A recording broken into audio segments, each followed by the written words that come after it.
If you are a Gran Turismo fan, I'm going to be honest with you, I would be very worried right now because Forza Motorsport has just done the unthinkable. The new Forza Motorsport is taking on Gran Turismo in an area where Gran Turismo has always dominated Forza, always, for the last 20 years. This is cockpit view. I know a lot of you watching, you like driving in cockpit view. You want to feel the realism. You want to feel like you're in the latest Corvette supercar here. And I've got on the left-hand side Forza, on the right-hand side Gran Turismo 7. And there's a few surprising things I'm going to let you know in this video. This is the first time on YouTube you're going to see this comparison. I want to address the elephant in the room. Have a look at the wheel rotation. Forza, incredibly, still have not fixed this. They've gone from 90 to 180, but have a look at the steering angle on the left-hand side and the right-hand side.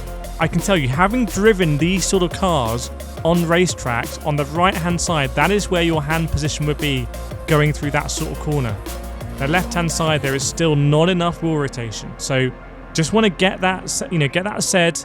Forza, I don't know what you're doing, but you're a laughing stock when you don't update it. But let's look at the dash. Have a look at the dash here, and I can't believe I'm going to say this, but for the first time, I believe Forza has a more detailed interior than Gran Turismo 7.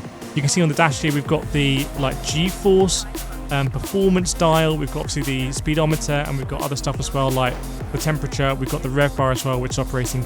You can't cycle through these in Gran Turismo. And I just think here, Forza is doing a better representation. I mean, to actually have that G-force graphic working is kind of mad. And I know if I was driving this car on a track, as I was braking, I'd be having a look and say, oh, how many G's am I pulling when I'm braking? And now I can do that in Forza, which is absolutely crazy. I have to say as well, from the other footage we've seen before, I feel like Forza is doing a better job of actually realising the sensation of driving one of these cars. Just have a look at the subtle movement. It's really subtle movement. You see the car sort of just sort of bobbing up and down, because remember, you are running with downforce, you've got slick tyres on, so you are going to be pretty glued to the track, but you're going to have that sort of bobbing, whereas Gran Turismo is very harsh in comparison. And it's a difficult thing to explain this, but when I've driven these cars in real life, obviously your neck, and your eyes will absorb a lot of that judder, and you don't feel like it's juddery. You feel that sort of like bobbing sensation, and I just feel like Forza have really nailed it here. And anyone who's watching, if you've driven one of these cars, you'll understand that as well. The other thing that's interesting is the feeling of cornering. I just feel like the way that they've done the slight sort of what's the word? Like, you just feel like you're actually on the limit of grip here, which is very interesting for Forza. You feel like you've been pushed out to the left-hand side. You feel like you're actually feeling those Gs a little bit. You can see the G meter there on the left-hand side. That's where the body roll is. That's where the weight transfer is. And I can sort of feel it as I'm watching it on the left-hand side.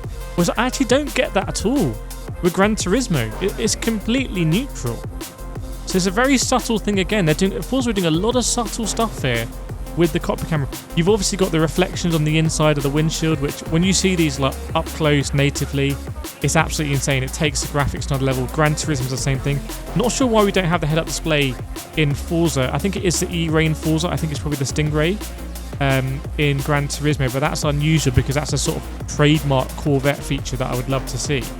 But that feeling of cornering is so unusual because Forza has always been a very oversteery game where you don't often feel like you're on the edge of adhesion, but you're on the right side of it.